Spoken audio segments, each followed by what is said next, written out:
Go ahead and move on to the next agenda item, which is item number 12, and that's a presentation by Anamarie Rivera from Pinellas County Environmental Management. And the title of the presentation is Irrigation with Reclaimed Water in an Urban Watershed and Nutrient Levels in Adjacent Streams. Hi, good morning. One moment, sorry. I just want to define the purpose of this presentation, and that's to provide a briefing on recent research regarding nutrient levels in reclaimed water service sites. And this relates to Water Quality Improvement Priority Action Objective number 4, reduce wastewater pollution, and 4.1, encourage, expand, and incentivize reuse water, which is protective of water quality in nearby waterways. With that, Anamarie, I want to turn it over to you. Thank you very much. Good morning. Can you hear me okay? We can, thank you. Excellent. Awesome. So again, my name is Anamarie Rivera. I do work for Pinellas County Environmental Management, but I'm actually here presenting as this was my graduate thesis at University of South Florida. So thank you for inviting me to speak here today. This research, like I said, was completed as part of my thesis requirements, and the results were recently published in the Water Environment Research Journal in November 2020. Thanks to the persistent efforts of my graduate advisor, Dr. Al Sharif, and my other professor, Philip Van Banyan. So next slide, please. The purpose was to see if there is an impact from reclaimed water irrigation on local surface waters in an urban watershed. The data reviewed was a 6-year period from 2009 to 2014. It was intended to be a 10-year study, but unfortunately data was not available for that entire period. And the areas, the Joes Creek watershed provided for 4 surface water monitoring sites and 2 wastewater treatment plants generating reclaimed water through different levels of treatment. So the first comparison was of the concentrations of total nitrogen and total phosphorus in reclaimed water from the Pinellas County facility, which is an advanced wastewater treatment or tertiary treatment facility, and comparing that with the City of St. Petersburg facility, which is secondary treatment. Other comparisons were of total nitrogen and total phosphorus concentrations at the surface water monitoring sites. Bond Creek is the receiving waterway of the area for the tertiary treated reclaimed water from Pinellas County, and Miles Creek is the receiving waterway of the area for secondary treated reclaimed water from the City of St. Petersburg. 2 monitoring sites were on the Joes Creek main channel, and those served as control sites as there is no reclaimed water in those areas. Next slide. So my thesis research consisted of an extensive literature review. These are just a few of the high-level points regarding reclaimed water as a beneficial reuse versus reclaimed water as a contributing factor to non-point source pollution. In Florida, 40 to 60% of potable water, drinking water, is used for landscape irrigation. So reclaimed water is widely accepted in addressing water shortages. And in 2015, Florida was classified as a leading user of reclaimed water along the U.S. East Coast. There are more than 500 wastewater treatment plants in Florida generating reclaimed water. And secondary treatment is the minimum required by Florida law. Homeowners frequently use 2 to 3 times more water than what a plant needs, and that excess is non-point source pollution, whether it's through leaching through our soils into groundwater aquifers or through runoff. And urban watersheds are highly susceptible to pollution from stormwater runoff and non-point source activities. Next slide. So as a St. Petersburg native and a student at USF and a program manager at the time of this research for nutrient reduction in Pinellas County, I was able to select a study area essentially in my own backyard. The image on the left is Pinellas County, and the red lines identify nutrient impaired watersheds for Pinellas County. Not looking too good. It was 86%. At the time of my research and in 2015, and Joes Creek is included as one of those impaired watersheds. On the right, it does give you the layout of Joes Creek, and if you click one more time, it should bring up a closer zoomed in image. There we go. So on the left top, those yellow dots are the customers of the tertiary treated reclaimed water and the associated monitoring site on Bond Creek, which is identified there 3509. And then at the bottom, the purple dots are the customers of the secondary treated reclaimed water, and the white star there 3512 is the Miles Creek sampling location monitoring site. And then in the middle is the main Joe's Creek channel, 3510 and 3511. Those are the two control sites. Next slide.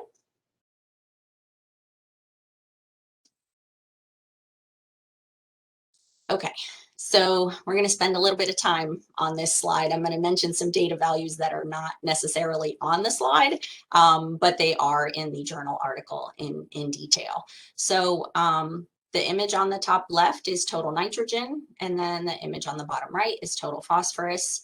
And the orange lines are the secondary treatment concentrations for total nitrogen and total phosphorus. And it's obvious there's significantly more TN and TP in the reclaimed water generated by secondary treatment than the reclaimed water generated by tertiary treatment. What was surprising is that the results of the data review showed that the secondary treated reclaimed water contained total nitrogen concentrations that were 9 times higher than the tertiary, and total phosphorus concentrations that were 5 times higher than the tertiary treated reclaimed water. Now, some of the findings in literature review sought to compare nutrients in stormwater runoff and nutrients in reclaimed water.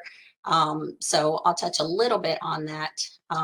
Again, more information is in the journal article.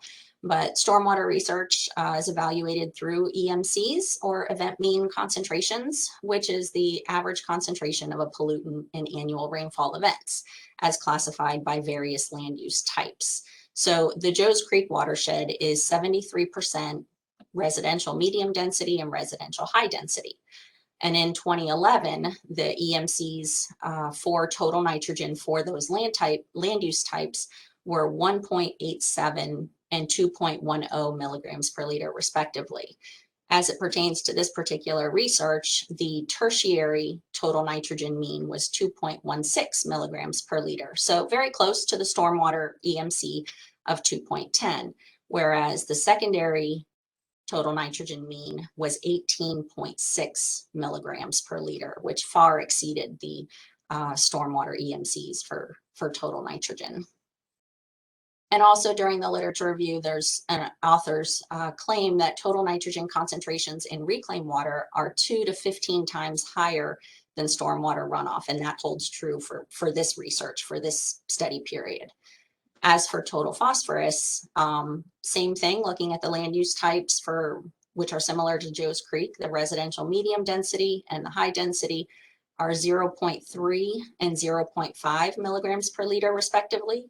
The total phosphorus mean concentration for the tertiary treated water was 0.43 milligrams per liter. So again, pretty close to or within the range of 0.3 and 0.5. But the secondary reclaimed water treatment was 1.88 milligrams per liter. So again, that did far exceed the stormwater EMCs for total phosphorus. And the author's claim in the literature review was that for total phosphorus, reclaimed water can be 2 to 60 times that of stormwater runoff. And that was found to hold true in this research as well. Next slide. So shifting focus from the reclaimed water itself coming from the system, looking at the total nitrogen in the local creek sites during the 6-year period, it's clear from the 3 comparisons displayed here, the 2 control sites are lower total nitrogen concentrations than both Bond Creek and Miles Creek, and that Miles Creek has the highest total nitrogen concentrations. Miles Creek, again, is within the secondary treated reclaimed water service area. Next slide.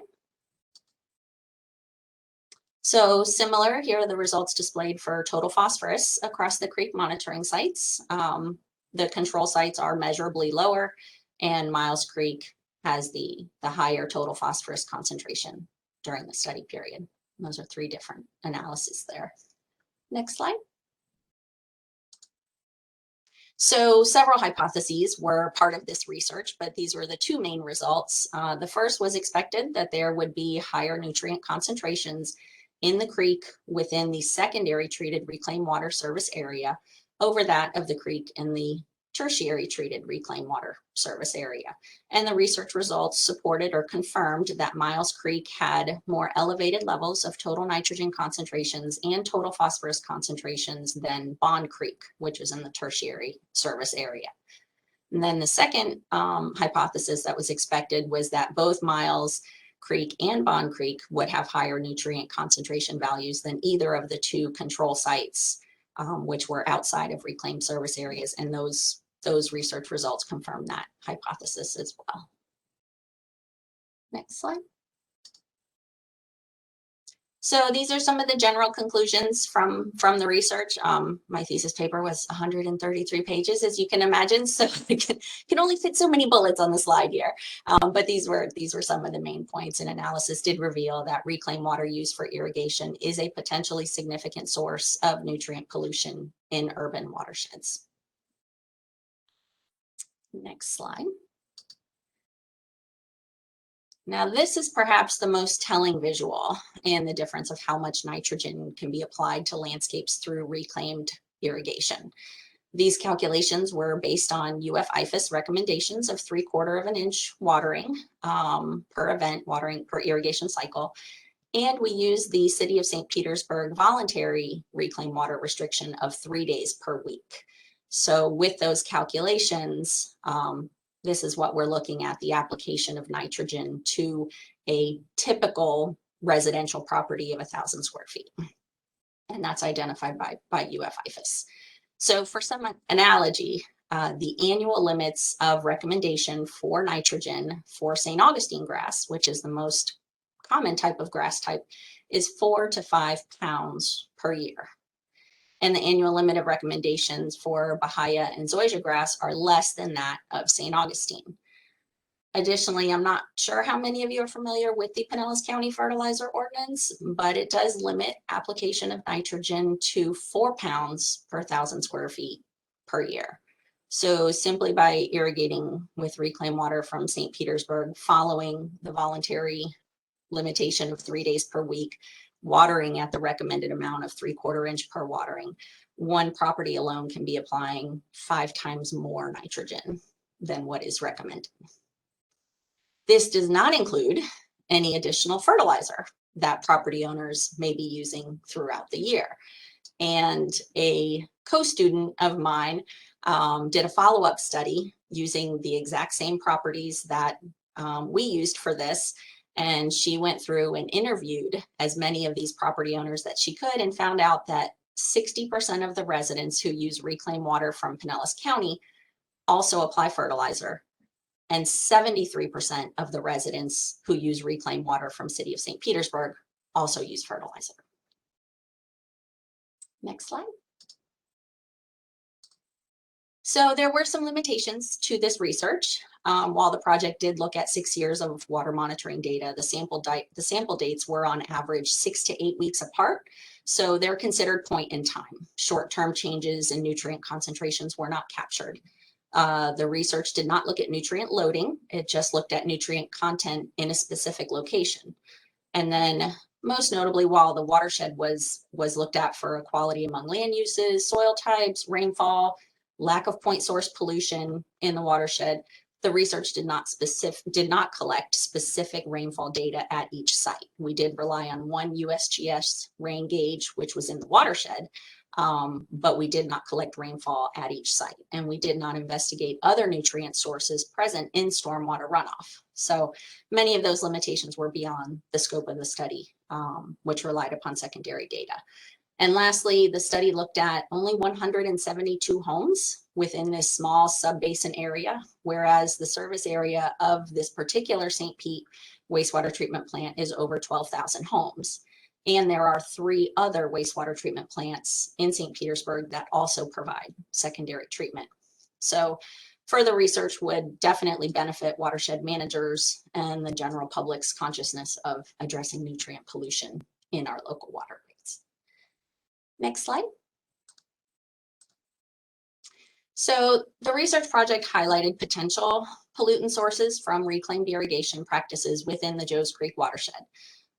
This highlights the need for technological improvements, installing volume meters on service ports, supporting the implementation of control programs such as restrictive application policies, the implementation of education and enforcement programs, and/or an increase in rates to discourage overuse. And we also recommend to continue research to assist watershed managers in addressing nutrient pollution reduction. Next slide. And that pretty much wraps it up. I tried to stay on time for you guys today. I do send out a big thank you to Pinellas County as my employer, for one, for providing the project idea and having awesome tuition reimbursement benefits. I would not have a master's degree if it was not for that resource.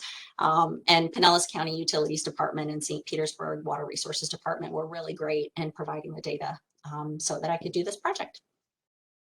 And I'm ready for questions. Thank you, Anamarie. That was a great presentation and great project. That's really insightful. I can't believe how much of the nutrients are actually coming from reuse water in that region. Yeah. So that's pretty significant. So thank you. My pleasure. All right, I'll open it up to any questions from the management committee. Well, if I could jump in, I had one just with regard to the level of treatment that reclaimed water went through before it was distributed to the customers. Can you expound upon that? A little bit, I can. I know it was a little outside of the study, but there's two different types, and this is also explained in the journal, and that's kind of where I'll pull it from. For the city of St. Pete, they use a secondary activated sludge for biological oxygen demand removal, followed by sand filtration for some suspended sediments removal, and then they do a disinfection process, and then it's the effluent is available for reclaimed water. The Pinellas County wastewater treatment plant, because it does have an NPDES permit, it has the opportunity to discharge directly to Joes Creek. So that's a separate process versus what goes into the reclaimed water system. So they actually, theirs uses, it says the modified Ludzak-Edinger process. I cannot expound upon that, I'm sorry.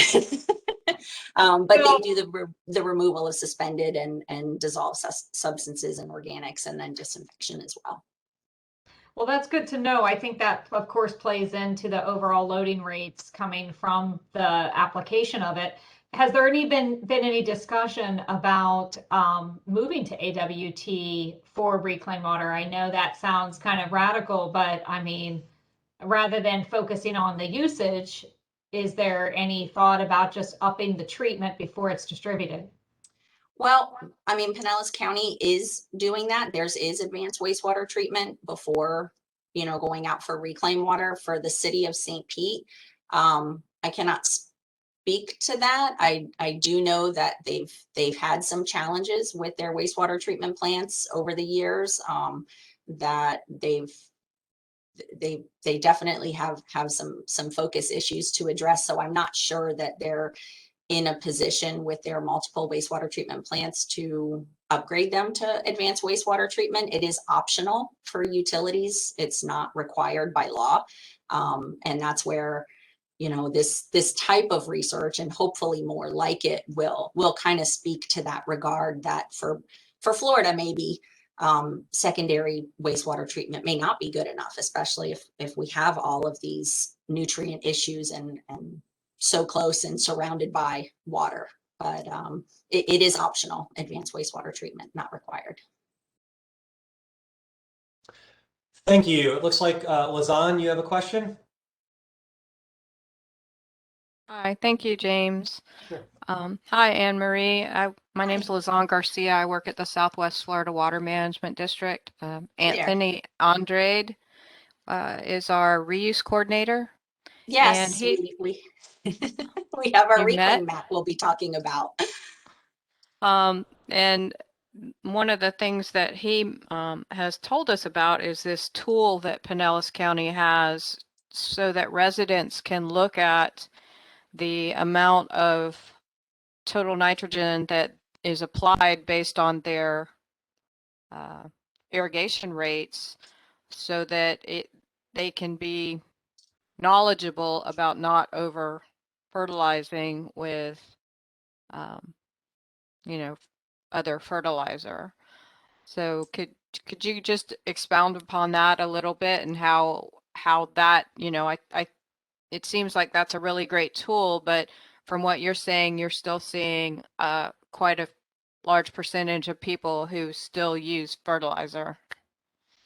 Yes, absolutely. Thank you, Lazan, for the question. And Anthony did, by way of our Pinellas County Extension Service, ended up contacting me, and that is our reclaim water map. It's very easy to find online, and for anybody, it's pinellascounty.org/fertilizer.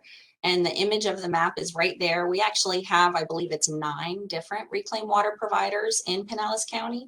And we do have the polygons mapped out for those service areas. So as a citizen would click on the general area of where they live, it does show what the nitrogen concentration is for average in their reclaimed water. And it does provide them what the limit would be based on those IFAS recommendations so that they can only apply what they need and not more than what the landscape can take up. So yes, I'm just back from vacation today, and we'll be setting up a meeting to discuss. So I'm not sure if your name is in there. You're more than welcome. We're just kind of looking at a way to have this tool expanded outside of Pinellas County.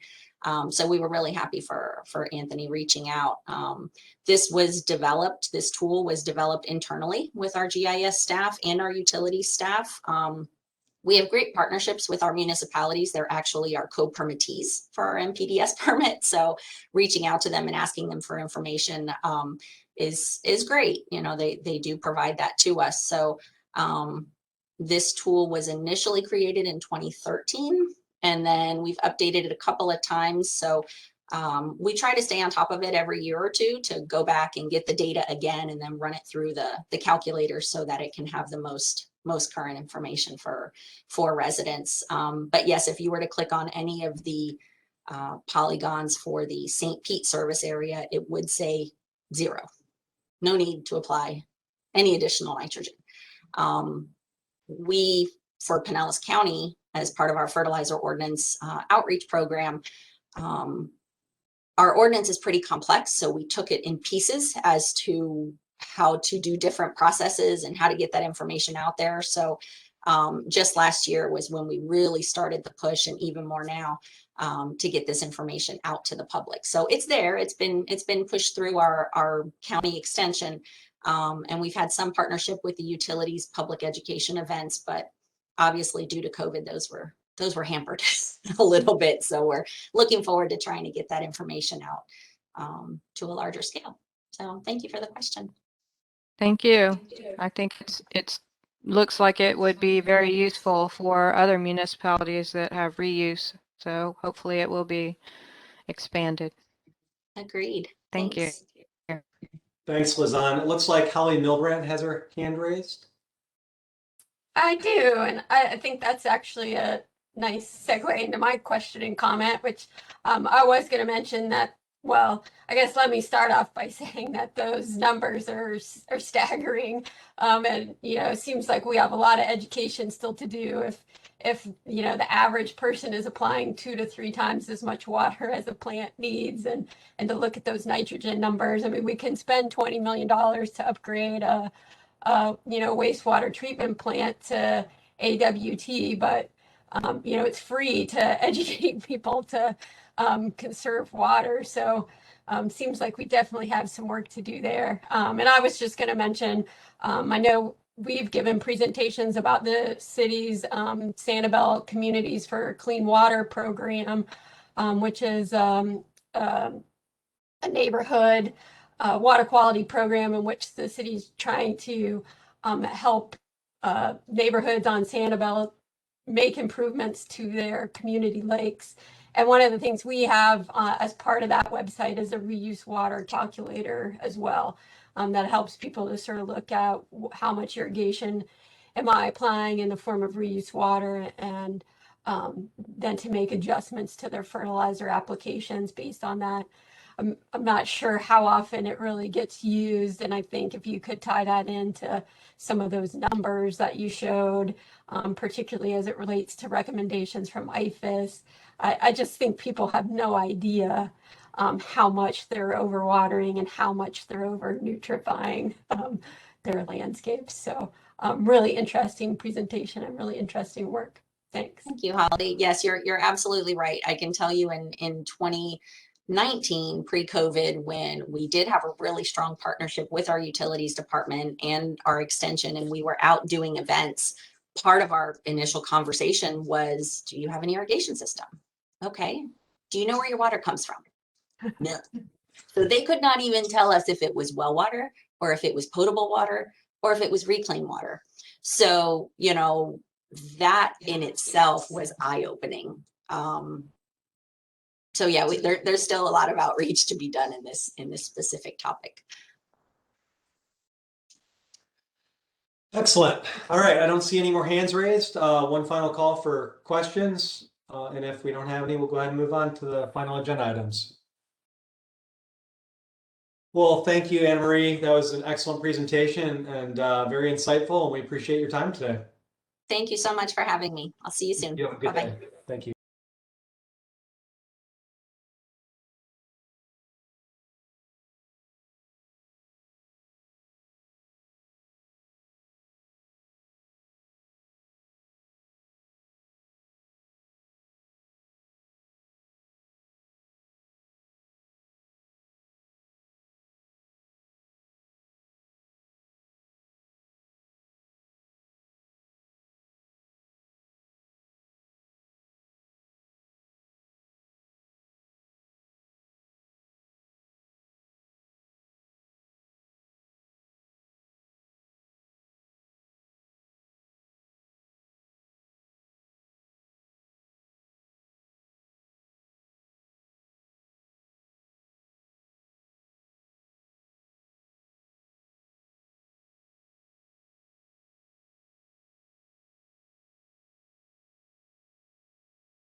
So we can move on to the next item on our agenda,